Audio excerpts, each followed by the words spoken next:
Kate Moss, toutes celles qui portent la frange à la Kate Moss, je ne vois plus rien derrière ces lunettes. Helmut Fritz, maintenant sur Pile. They can't see me like Houdini, move discreetly. I go poof. They can't see me like Houdini, Lamborghini. It go poof. Allez, on y va.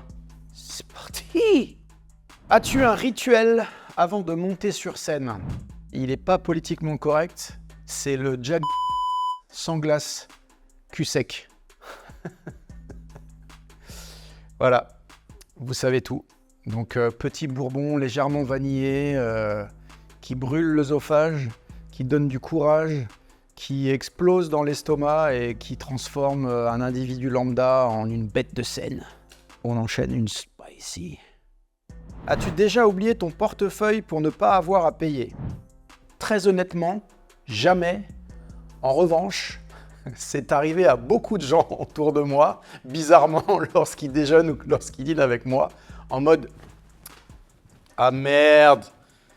Ah putain, j'étais sûr de l'avoir pris! Putain, je suis sûr qu'il est resté au bureau. Attends, laisse-moi appeler mon assistante au bureau pour vérifier qu'il est bien là-bas. » Donc moi, non, mais je connais cette situation et je la vis. Et certains se reconnaîtront, je pense, bande d'enfoirés. Le super pouvoir que tu aimerais avoir, en dehors d'éradiquer la famine dans le monde, réponse à la Miss France, tu sais. Non, je crois que c'est voler en fait. J'aimerais bien voler et me taper le Grand Canyon comme un aigle et voir ce que ça fait d'avoir ce super pouvoir-là et d'être mobile différemment. Je crois que c'est ouf en fait. Donc ouais, Superman n'est pas en moi, hélas. La plus grosse honte de ta vie, c'est au moment où je suis en hôte d'accueil au Mondial de l'Auto, après avoir quitté mon taf de cadre et où je gagne une misère et où je convoie les gens des parkings VIP vers les halls de voitures. Ça fait 3 ans que je suis parti triomphant de mon taf en disant que j'allais être une rockstar et je suis personne et je croise tous mes anciens collègues de chez BMW qui me voient en train de faire le mec, le chauffeur sur son truc à pile, quoi. Et ils se foutent de ma gueule. Et c'est vraiment une honte internationale, ça, pour moi. Quel est le surnom que tes proches te donnent? Rico. Je trouve ça un peu pété, mais en fait, ils n'arrivent pas à m'appeler Eric, quoi. C'est Rico, tu vois. Comme un Alexandre, c'est Alex. C'est vachement intéressant ce que je raconte. Mais ouais, c'est Rico. Le pire travail que t'aies fait? Livreur de menhirs pour le parc Astérix. Menhir en plâtre, recouvert de paraffine pour les protéger et combinaison intégrale de paraffine façon Doc Brown dans Retour à le futur. Boulot très très mal payé, très fatigant parce que menhir très lourd. C'est parti pour les questions TT sur Pile. Comment ton personnage d'Helmut Fritz et la chanson Ça m'énerve ont-ils vu le jour? Après avoir vu un reportage sur Karl Lagerfeld, je me suis dit que j'allais parodier ce mec-là dans la musique. Du coup, le lendemain du reportage, j'ai écrit la chanson en 5 minutes en buvant mon café et j'ai trouvé la mélodie immédiatement après. Donc c'est une sorte de, j'appelle ça une fulgurance créative. Et qui se la raconte pas du tout. Non, mais en fait, c'est venu comme ça, voilà. Après avoir vu ce reportage sur Karl, Helmut Fritz est né, et il est né assez naturellement, finalement. Tu es plutôt discret sur ta vie privée. Comment ton entourage a-t-il vécu ton succès? Était-il arrivé de perdre pied et de céder à certains excès? Je suis volontairement discret sur ma vie privée, je scinde, parce que sinon, je ferais comme certains, à tout étaler sur les réseaux sociaux, et je trouve ça... Enfin, ça me ressemble pas, quoi. Il y a des gens qui ont besoin de tout montrer, moi c'est pas le cas. Mon entourage a plutôt bien vécu ce qui s'est passé, dans le sens où je pense pas avoir changé quoi que ce soit à ma façon de vivre, et encore moins à ma façon d'être. Le seul truc, c'est que j'aime bien la fête, et que Helmut Fritz notamment était un personnage, un projet plutôt club, et que dans les clubs, on joue très très tard et que pour tenir le coup, parfois, on picole un peu trop. Voilà, c'était le seul excès, mais sinon, je suis totalement anti-drogue, donc j'ai jamais touché à aucune drogue de ma vie, j'ai même jamais fumé un scoop, je le dis, parce que je ne sais même pas avaler la fumée. Donc non, écoute, puis je joue pas au casino non plus, donc je volatilise pas l'oseille, voilà. Ce mec est bien quand même, hein? il fait gaffe, quoi, je veux dire. Tu as souvent tourné en dérision la hype parisienne. Avec le succès, as-tu fini par apprécier cet univers ou est-ce quelque chose qui continue de ne pas te plaire? Très bonne question. En tout cas, je continue d'utiliser, moi, la nuit comme outil de travail. C'est-à-dire que les clubs, etc., c'est quand je me produis. J'ai pas trop l'habitude d'y aller en dehors. C'est pas le genre de soirées qui me font kiffer. De poser des vasques avec 6000 bouteilles. C'est pas trop moi non plus. Je préfère faire des soirées avec des potes, resto, voilà, ou à la maison aussi, c'est très bien. Ce que j'apprécie, ce que je pouvais pas apprécier avant, c'est 2-3 conneries, 2-3 artifices, 2-3... je suis pas matérialiste, mais tu peux après, une fois que tu es un peu plus à l'aise, te payer telle paire de pompes de chez tel créateur, telle veste, etc. Et de temps en temps, c'est toujours cool. Mais c'est pas non plus ce qui me motive le plus. Donc est-ce que c'est quelque chose qui continue de ne pas me plaire? J'ai envie de dire qu'avec le temps, je m'en fous et que je suis pas non plus complètement tombé dedans. Voilà. Je ne vois plus rien derrière ces lunettes. La buée s'installe, mais c'est encore plus sympathique. Combien rapporte un titre comme Ça m'énerve? Je ne prendrai pas de joker, mais je ne peux même pas te répondre parce que je n'en sais rien. En fait, ça te rapporte pas mal d'argent au début, puisqu'au début, tu vas tout toucher en même temps. Les ventes de ton disque, les droits SACEM qui correspondent aux diffusions, au passage de ton titre en radio, en télé, etc. Et tes cachets de scène. Donc ça te permet, quand tu sors comme moi du chômage, d'un seul coup, de très bien vivre. Mais je dirais qu'il faut faire attention et il faut lisser ce que tu gagnes.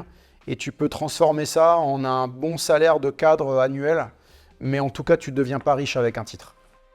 Dans Ça m'énerve, tu fais référence à Kate Moss. Toutes celles qui portent la frange à la Kate Moss, l'as-tu déjà rencontrée? Et si oui, de quoi avez-vous parlé? Non. Alors, j'ai failli la rencontrer, je l'ai croisée, puisque son manager m'avait invité à une soirée où elle était présente au Ritz, au club du Ritz, pour une soirée lancement Longchamp for Kate Moss. Et j'espérais effectivement la voir ce soir-là et lui déclarer ma flamme. Mais elle était bien occupée avec des amis dans un petit boudoir un peu à part et elle est sortie, on s'est juste croisés, j'ai eu droit à une main sur l'épaule, donc ça fait à peu près 6 ans que je ne me lave plus l'épaule. Mais non, on ne s'est pas croisés plus que ça et j'aurais bien aimé et peut-être qu'un jour ça se fera parce qu'elle reste toujours aussi iconique et elle a toujours une place à part dans mon petit cœur de chamallow, n'est-ce pas? Après le succès d'Helmut Fritz avec son style distinctif marqué par des hauts cols, une coupe mulet et de grosses lunettes, tu as lancé en 2015 un nouveau projet Possédé sous le pseudonyme Geronimo inspiré par la culture Apache. N'as-tu jamais eu peur de te perdre ou de semer la confusion entre tes différents personnages? Non, parce que ce sont des parties de moi qui sont bien distinctes. Je revendique le fait d'avoir le droit, comme on est tous des individus pluriels et qu'on a tous des émotions différentes à certains moments de notre vie, moi je revendique le droit de les mettre en musique et de les isoler. C'est-à-dire qu'il y a une partie de moi qui est vraiment dans la déconne absolue, c'est Helmut. Avec lequel je ne fais plus de disques, mais je continue de performer sur scène. Il y a une partie qui adore chanter, et effectivement, c'est la partie Geronimo, avec plein d'influences que j'adore, country pop, Irish et autres. Et il y a une partie plus sensible, voire poétique, sur mon 3e projet qui s'appelle Remo, qui est beaucoup plus confidentiel, avec très peu de gens finalement qui connaissent et qui écoutent ce projet-là. Mais non, moi j'ai absolument pas peur de me perdre. Par contre, j'ai bien compris que j'avais perdu les médias et que pour les médias, à partir du moment où tu souhaites aller sur différents terrains de jeu, c'est très compliqué, ils s'embarrassent pas et ils vont pas pousser, on va dire, un truc plutôt qu'un autre. Quand ça marche un peu moins bien, ils vont laisser tomber et ils vont rester sur ce qui pour eux te caractérise le plus, en l'occurrence l'allemand. Qu'as-tu fait durant ces dernières années où tu étais moins médiatisé? Comment as-tu vécu la baisse d'engouement pour ton personnage d'Helmut Fritz? Justement, je me suis consacré à mes autres projets. Je me suis consacré à Geronimo, je me suis consacré à Remo, je me suis consacré aux autres artistes aussi, puisque j'ai signé en édition pour une grande maison Warner Chappell, pour ne pas la nommer. Et c'est là que j'ai commencé à écrire pour d'autres gens, comme Amir, comme Magic System. Un exercice qui m'a plutôt bien plu jusqu'à un certain point où à un moment donné, il fallait que je remonte sur scène. Donc pendant toute cette période-là, effectivement, Helmut Fritz était un peu oublié et ça ne m'a pas dérangé. Et au moment où j'écris un livre pour raconter toute cette histoire pré-succès, dans le succès et post-succès, il y a un engouement qui revient avec les réseaux sociaux, avec TikTok notamment, et puis il y a un retour en force des années 2000 qui fait qu'Helmut Fritz revient, encore une fois, comme je le disais tout à l'heure, toujours sur scène, plus pour faire de nouveaux titres, ça j'en ferai plus jamais avec Helmut Fritz. C'est aujourd'hui vraiment juste un outil d'amusement scénique pour moi, et c'est comme ça que j'utilise. Penses-tu que Ça m'énerve t'a catalogué dans un certain style et a freiné la reconnaissance de tes projets musicaux plus sérieux? Bah voilà exactement, bien sûr. Bien sûr que oui, l'éternelle case dans notre pays qui fait que les gens t'enferment et qu'on est rassuré finalement de te connaître dans un certain registre. Donc on ne va pas s'intéresser ou pousser, si on est un média, la suite. C'est un peu dommage, c'est pas le cas dans d'autres pays. Tu vois, je pense que les anglo-saxons ne pensent pas comme nous. Je pense que, sans aucun comparatif, parce que c'est un génie et moi pas, mais un Damon Albarn peut faire Blur, peut faire Gorillaz, peut lancer un opéra, peut faire 1 million de choses, il aura toujours une crédibilité. Aux US, Post Malone qui est arrivé en fracassant le hip-hop avec des titres incroyables comme Rockstar qui a été numéro 1 mondial, où on s'est dit dans le rap, le mec va tout casser. Aujourd'hui, il revendique d'être un chanteur country.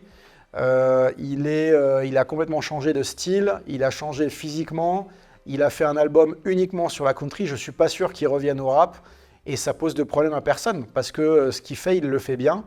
Et je pense qu'en France, on n'a pas cette ouverture d'esprit. Je pense être assez lucide en disant ça parce que je pourrais aussi dire peut-être que j'ai moins de talent là ou là. Mais citez-moi un exemple de chanteur qui a breaké dans plusieurs styles musicaux et on en reparle. Moi, j'en connais pas. Tu as écrit des chansons pour d'autres artistes. De quelle chanson es-tu le plus fier et comment s'est déroulée la collaboration? C'est curieux parce que la chanson dont je suis le plus fier est une chanson qui n'est jamais sortie, puisque j'avais travaillé en studio avec un jeune artiste dont certains se rappelleront, je l'espère, qui s'appelle Navi, qui avait fait un très gros titre, un gros hit aussi, qui s'appelait Alors j'écoute du Miles Davis. Dans l'ensemble de ces chansons-là, il y avait vraiment des pépites, vraiment des chansons que j'adorais en fait. Et cet album n'a jamais vu le jour pour plein de raisons qui sont les raisons de l'industrie musicale. Donc c'est dommage. J'espère qu'un jour il pourra les utiliser, les sortir, en faire quelque chose. Dans l'album Décalage immédiat, tu as enregistré Tainana avec Philippe Catherine. L'homme bleu est nu, pour ceux qui ont regardé les cérémonies des JO. Es-tu toujours en contact avec lui et que penses-tu de la polémique qui a entouré sa prestation aux JO? J'ai pas de nouvelles de Philippe depuis très longtemps. C'est compliqué parce que Philippe est un artiste extrêmement libre, bien plus libre que la plupart, je crois. Et que je pense que tout ce qu'il fait, il le fait avec un regard d'enfant. Et je pense qu'il avait vraiment envie de s'amuser et que son objectif n'était pas du tout de choquer. Je ne pourrais pas le blâmer en tout cas pour ce qu'il a fait. En revanche, je comprends que sur ce genre de cérémonie mainstream, très familiale, avec une audience hyper large, etc., on puisse être choqué de voir un mec plus tout jeune, peint en bleu, à poil. C'est vrai que ça peut être un petit peu perturbant. Donc je comprends que ça ait pu déplaire à certains. Le 29 juin 2021, tu avais annoncé la fin d'Helmut Fritz sur les réseaux sociaux. Pourtant, la tournée I Got a Feeling annonce la participation sous ce même pseudo. Qu'est-ce qui explique ce retour? As-tu l'impression d'être prisonnier de ce personnage? Alors, oui, j'avais annoncé la fin du personnage. J'avais dit que je ne ferais plus de disques. Et j'ai respecté cette posture puisque je ne fais plus de disques et je ne sors plus rien. Il est vrai que quand je l'ai fait, je pensais aussi me débarrasser du personnage complètement. Et d'ailleurs, c'est ce que je raconte dans mon livre, Rockstar sinon rien. Je voulais plus en entendre parler et je me débrouille même pour qu'à la fin du livre, il soit censé ne plus revenir. Mais effectivement, je pense que j'en suis un peu prisonnier dans le sens où il a une portée, une renommée beaucoup plus forte que moi, que la mienne, que celle d'Eric en fait, puisque c'est un projet qui a du mal à mourir.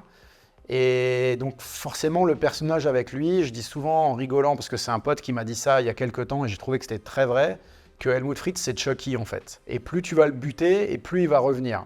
Donc c'est vrai que j'en suis un peu prisonnier, mais aujourd'hui ce qui est bien c'est que je le vis bien, dans le sens où c'est vraiment juste devenu un outil de kiff sur scène, Et d'ailleurs, d'où cette tournée. Mais par contre, je vous le redis et je vous le signe, vous ne me verrez plus jamais faire de nouveaux disques avec le blast d'Helmut Fritz. Ça, c'est impossible.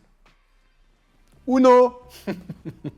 Peux-tu nous parler de tes projets futurs? Envisages-tu de sortir un autre album? À court terme, il y a effectivement des beaux festivals, une tournée, des zéniths avec plein d'autres artistes des années 2000.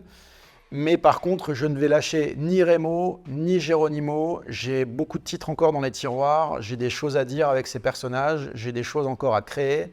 Donc je pense que c'est ça l'avenir pour moi. En tout cas, 2025, c'est ça. Après, j'aimerais bien aller gratouiller un petit peu aux portes du cinéma. Je sais pas, il y a un truc ça fait un bout de temps qu'on m'en parle. Ça fait aussi un bout de temps que je dis que je vais y aller. Et j'ai enfin repris contact avec mon prof du cours Simon, donc pourquoi pas. J'en sais foutre rien. En tout cas, c'est toujours compliqué quand tu es artiste de te dire il y a ça et ça qui va vraiment se matérialiser, se produire, parce que tu as des envies, tu as des fantasmes. Et puis des fois, les routes, elles t'emmènent ailleurs. Donc je te dirais pas mieux que ce magnifique interview d'Edith Piaf que j'ai vu il y a quelques temps sur le site de l'INA, où le journaliste lui disait mais ça ne dure qu'un temps les chansons, enfin qu'est-ce qu'il y aura après tout ça? Et elle lui a répondu avec beaucoup d'apaisement et un grand sourire, je ne sais pas, mais il y aura toujours quelque chose.